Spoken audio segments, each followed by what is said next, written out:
old friend to Alte, Koen van Gorp, who's now in America. We wish he hadn't gone, but he has, unfortunately.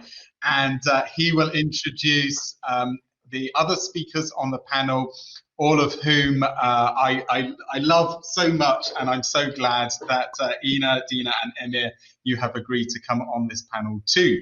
So I'm going to get off the stage so that Emir can come on in my place, and I will hand over to Koen. Koen, the stage is yours. Thanks very much.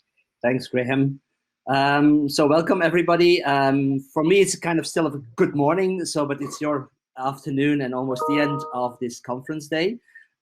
So welcome. Yes, I'm Koen van Gorp. I work since 6 years at Michigan State University, and I came, before that I worked at the University of Leuven in Belgium and was overseeing the Certificate Dutch as a Foreign Language. And I'll have my co-presenters perhaps talk about themselves when they start their presentation, but I'm glad that Dina Vilku, Ina Verbazar, and Emir Davis are here to do this panel with me. Briefly, we'll show you the structure of the panel. I'll give a very brief introduction, and then we'll continue talking a little bit about the US context, focusing on the situation of less commonly taught languages. And before we switch to the European context with our three presenters, Dina will talk about Romanian, Ina about Slovenian, and Emir about Welsh. And we'll focus on more or less widely tested languages, and then we'll have ample time for, hopefully, for a conversation and a discussion. So quickly, as an introduction, I just wanted to frame the panel when the ALTE Secretariat reached out to me and wanted to kind of focus on the situation of less commonly taught languages. That's what we call them in the United States, or in the context of ALTE, the less widely tested languages. And the four of us started talking a little bit, preparing this panel, and I kind of indicated that especially in the United States, we talk about a language crisis. It's an ongoing language crisis where at least at the level of higher education, we see a declining enrollment of students learning languages. And of course, there was then the pandemic. So how does the pandemic affect the teaching and the testing of these less commonly taught languages?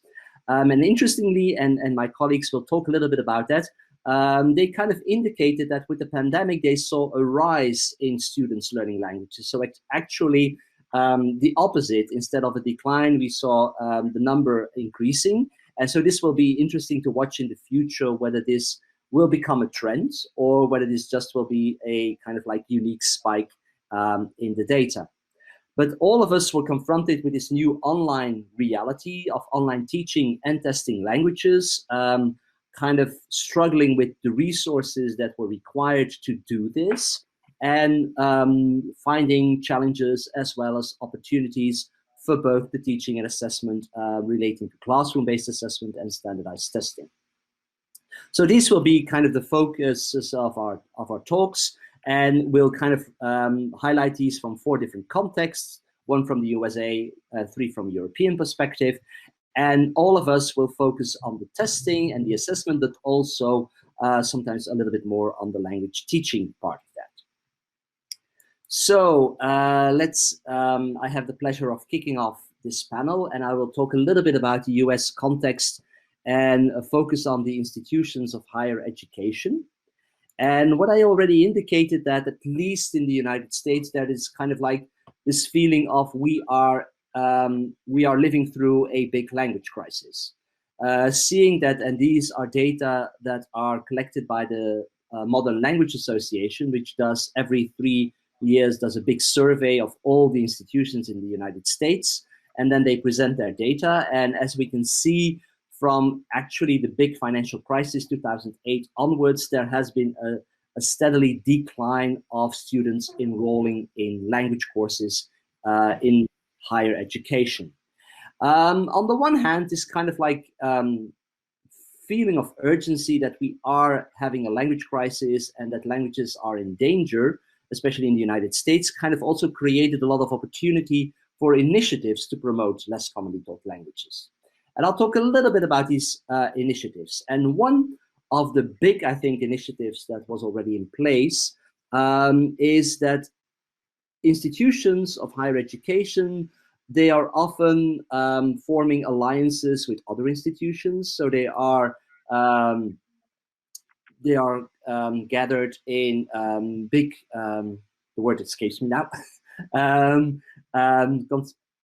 configurations. And what they do is they have found a way of providing access to language learning for all students at these institutions, because a student at Michigan State can enroll in a course at Iowa State. And for example, if they want to learn Thai or Bengali, they can actually take that course online, either synchronous or asynchronous, at another institution. So Michigan State is part of the Big Ten Academic Alliance, which is basically an alliance of not 10, but 15 big research universities. And these institutions share at the moment about 500 languages. And this system is in place, and this works really well. And a lot of these consortia have this system in place across the United States.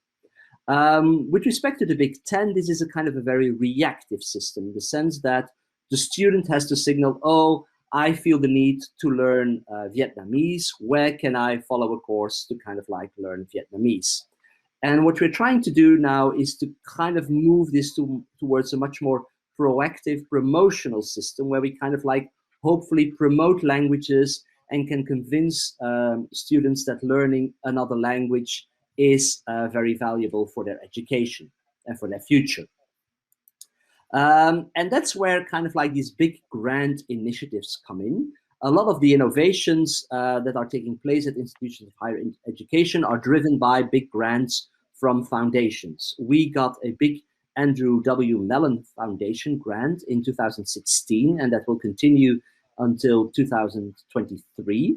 And we're focusing on a lot of aspects, but one of the things that I want to talk about today is that we kind of like facilitate interinstitutional instructor teams to work together. We had teams working on Swahili, on Hebrew, on Hindi, on Portuguese, and we keep kind of facilitating these teams, and we bring instructors from different universities together to help them develop proficiency-based materials targeting especially higher proficiency levels, because often there are courses at the lower levels, but not at a higher level. So students cannot get a really advanced proficiency in one of those languages. So we help them to develop these materials following a reverse design, where they start thinking about the can-do statements that the students need to attain, how these are being assessed, and then kind of like design the teaching towards these assessments and towards these can-do statements. And especially from the perspective of assessment, we kind of try to adopt a project scenario-based assessment approach. And when we started out, we started developing open educational resources, actually modules, projects that instructors and teachers can actually plug in their course whenever they feel the need for that, or when they feel that the students are interested in a specific topic. But then we moved to developing fully online courses and actually asynchronous online courses, because they would better meet the needs of the diverse student body at the different institutions, also facing sometimes different time zones. And we supported this development by professional development. So one of my colleagues, Luca Giapponi, who is a tech specialist, kind of actually developed these courses to support teachers developing online teaching materials. And you see the online language teaching picture, sorry, down there at the left, right, left bottom. And basically, because of the pandemic, we developed several other courses, more advanced courses, helping teachers to develop oral communicative tasks and creating engaging materials. And we just started a fourth course, which is kind of a post-pandemic language teaching, course, looking at how the move to online teaching actually transformed the teacher's perspective of online teaching and how they will, or they hope to integrate some of these lessons in the future, even teaching face-to-face or teaching hybrid. And then next to the courses, you see just one single picture capturing the kind of materials that these teachers were developing in these courses, and through our professional development is developing engaging, authentic tasks using all of the technological apps and instruments that they have at their disposal, and also kind of trying to fit the assessment in that. And I want to kind of like finish with one big example. I'll give you an example of the Hebrew course that was developed as the first asynchronous course, online course. And this course focuses on the cultural climate in Israel and explores the reasons why such a small country has produced so many startups. And so the students kind of dive into the world of startups. They look at different startups at different areas. They engage with authentic materials, and the instructors aims to kind of like bring the students to the advanced low proficiency level at the minimum, that is the B1, the B2 level. And what the whole course is focused on is kind of helping them to navigate the students to create their own original business ideas in and creating an elevator pitch and a written business plan or business idea, not really a plan. And it's this these milestones that they work throughout the course, the elevator pitch, and then kind of like present their original, the draft of their business idea and the final business idea in a PowerPoint, and then writing it up, that are also actually the milestones that are being assessed. So we try to create a very nice alignment between what's going on in the course, the teaching, and how all of these ideas are being assessed. This kind of like nicely lines up with the learner-oriented assessment idea. And so finally, I just wanted to highlight two things. On the one hand, we support these teachers in developing materials, bringing teachers together, helping them collaborate, but we're also trying to facilitate these conversations about strategic cooperation and collaboration at all levels of the institutions, instructors, and administrators and decision makers, where we want to promote this collaboration at a larger scale. And we want to scale it up across institutions and across instructors, hoping to provide for the students a more appealing and robust offerings of less commonly taught languages, both at the lower and the higher levels of language learning.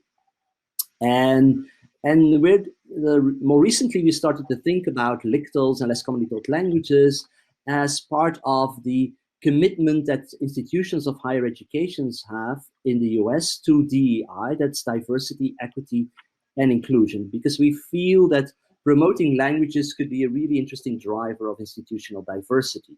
But in order to do that, I think we have to move away from the isolated struggle of an individual language learner with learning a language in his or her classroom. And we have to kind of move beyond learning the language and culture in the classroom and bring it to the communities and use that also to strengthen the communities. And this is a big challenge that we hope to face in the coming years. And this lines up with also the recommendation that the MLA, and there's a quote there from Lydia Tang from the MLA, that to kind of like we have to work in authentic and meaningful ways with the communities to kind of strengthen less commonly taught languages, not only the teaching, but also the assessment. And I'm finishing, I'm wrapping up my presentation, and I'm glad to introduce to you the next presenter, and that's Dina. Dina, take it away.